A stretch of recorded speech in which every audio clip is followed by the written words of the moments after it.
Bonsoir frères et sœurs en Christ, que notre Dieu vous bénisse richement et vous accorde cette grâce vraiment d'être environné constamment de sa douce présence. Oui, il y a d'abondantes joie et d'espérance dans la présence de notre Seigneur. Donc, nous pouvons courir sa présence à chaque instant de la journée et vraiment prendre du temps avec lui. Notre Dieu est un Dieu bon, c'est un Père qui a compassion de nous, il nous aime beaucoup et il soupire vraiment avoir un temps de qualité tous les jours avec lui. Aujourd'hui, nous allons parler d'un sujet qui est très important.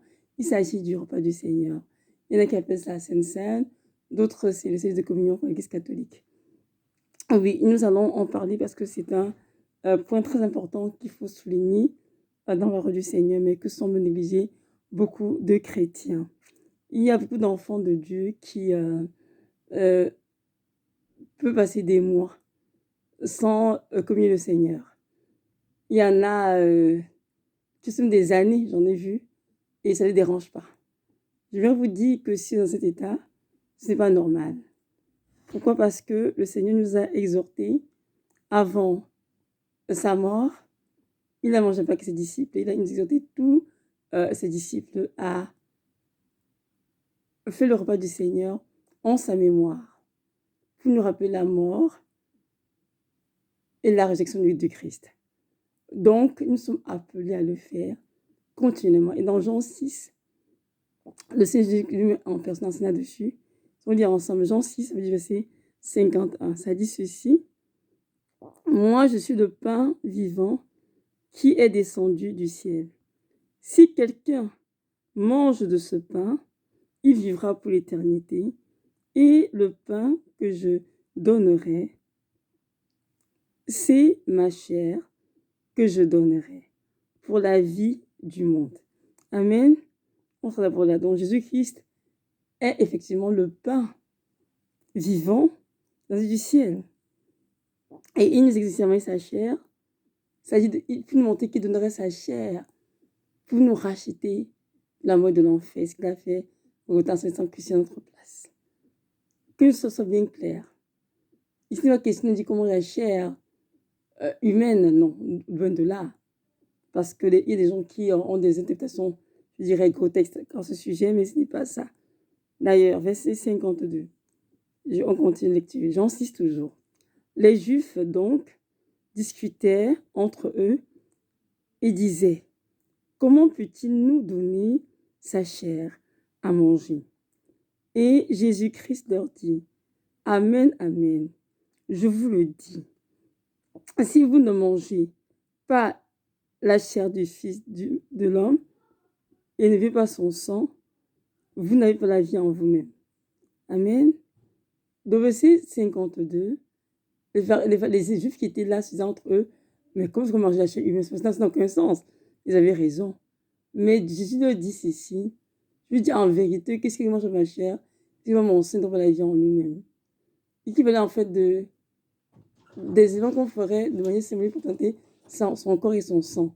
C'est tout ce que nous, on prend le pain qu'on bénit et on le sanctifie et le Seigneur donne ça en son corps. On prend le jus de raisin ou du vin et on le bénit, on le sanctifie. Le Seigneur, ça pour son sang. Nous comprenons bien que ce sont des éléments symboliques. Il n'est pas question ici de manger la chair humaine, non, c'est absolument faux. Cependant, les sorciers et les gens de Satan mangent la chair humaine pour de vrai. Ça sont des pratiques absolument ténébreuses qui n'a rien à voir ici avec l'enseignement que nous donne Yeshua concernant son corps et son sang. Donc ici, c'est très clair. Si vous voulez avoir la vie en vous-même, vous m'écoutez, c'est important que vous preniez le repas du Seigneur. Je dirais, même tous les jours, c'est possible. Non, mais c'est possible. Comment qui vous parle, Dieu m'a exhorté depuis des années à faire resigner tous les jours. Il faut que je saute pour des raisons, je ne sais pas moi, que je ne peux pas forcément m'en rappeler, mais ce que je sais, c'est que tous les jours, je dois prendre un temps pour communier le Seigneur à la maison. Il y en a qui attendent toujours le faire à l'église, ou bien dans une communauté, dans une église maison, une église bâtiment. Pas forcément. Si vous pouvez à l'église communier, tant mieux, pas de problème. Mais si c'est possible, vous êtes dans une église, faites-le à la maison. Soit seul, si votre famille ici sont des croyants ou pas, je ne sais pas. Ça dépend de vous. Oui, c'est important de faire le roi du Seigneur. Mais si vous faites le roi du Seigneur, nous comprenons bien qu'il faut prévoir croire en Dieu. Il faut donner sa vie au Seigneur, se reprendre de ses péchés. Et ensuite, on a droit à communier le Seigneur. C'est certain, on ne pas manger le corps du Christ et son sang sans avoir une relation sans le connaître. Ça n'a aucun sens. Donc, nous comprenons bien que lorsqu'on dit sinon la vie, ici on parle de la vie spirituelle, bien sûr. Donc, ce ici que si quelqu'un ne mange pas mon corps, il ne voit pas son sang, il ne voit la vie en lui-même. Et ceci veut dire, ici, il est question de vie spirituelle, hein, comprenez bien. Ce n'est pas la vie physique des gens qui sont bien portants, dans de beaux vêtements, qui ont de beaux emplois, mais spirituellement, ils sont morts. Ils sont secs parce qu'on n'a aucune vie. Nous, la vie divine. Donc, c'est ça. Verset 53, ça dit ceci. Celui qui mange ma chair et qui boit mon sang a la vie éternelle, et je le ressusciterai au dernier jour. Amen. Merci Seigneur. Le Seigneur dit que celui qui mange son corps et qui boit son sang aura la vie éternelle. Au dernier jour, il sera ressuscité par Christ. Donc toi, chrétien, si tu veux avoir la vie éternelle et si tu veux être ressuscité, au dernier jour, c'est important que tu prennes le repas du Seigneur. Mais c'est des gens qui vont mourir au paradis sans avoir pris le repas du Seigneur parce qu'ils ont donné la vie au Seigneur dans la dernière minute, ou bien, je ne sais pas, pour des raisons que je vois forcément, ne va peut-être plus être assis dessus, Dieu leur fera grâce. Mais pour vous, chrétiens, qui avez connu Christ, l'œuvre de la croix, et qui avez reçu cet enseignement, vous devez communier le Seigneur, au moins une fois par semaine. De prendre le temps de manger le corps du Christ, il boit son sang. C'est très important. Parce que c'est ça qui donne la vie. D'ailleurs, je continue la lecture, hein. Verset... attendez, je vais juste vérifier. Ok, voilà. Verset 55, ça dit ceci. Car ma chair est vraiment un aliment et mon sang est vraiment une boisson. Celui qui mange ma chair et qui boit mon sang demeure en moi et moi en lui. Donc, mon frère, ma soeur, si Jésus demeure en toi et toi en lui, c'est important que tu manges son corps et boives son sang. Autrement, il n'est pas en toi. Tu n'es pas non plus en lui. Ce sont des choses qui ont été enseignées dans les églises, mais que beaucoup de Dieu d'une église parce qu'ils pensent qu'on peut faire ça uniquement à l'église. Non! On peut faire à la maison aussi. Et si vous enseignez comment consacrer le pain et comment consacrer le vin ou le jus de raisin, et on peut le faire à la maison, tout simplement. Et ce n'est pas compliqué. D'ailleurs, lorsqu'on nous dit en 1 Corinthiens, je reste en 1 Corinthiens 11, si je ne m'abuse pas, Paul l'a repris dedans. Il n'enseigne sur le repas du Seigneur. Et Paul est venu, je crois, plusieurs années après la résurrection du Christ, des années plus tard. Et lorsqu'il était ravi d'esprit, il enseigne la même chose. Il était important, justement, de prendre le repas du Seigneur. Avant sa mort, à la croix de Golgotha, lui, il a pris, il n'a pas été ses disciples dans la chambre haute. Il a dit quoi? On dit qu'il prit le pain. Il rendit grâce. Ensuite, il le rompit, le donnant en disant, prenez et mangez. Ceci est mon corps qui sera levé pour vous. Quand il fait ça, il était encore mort. Hein?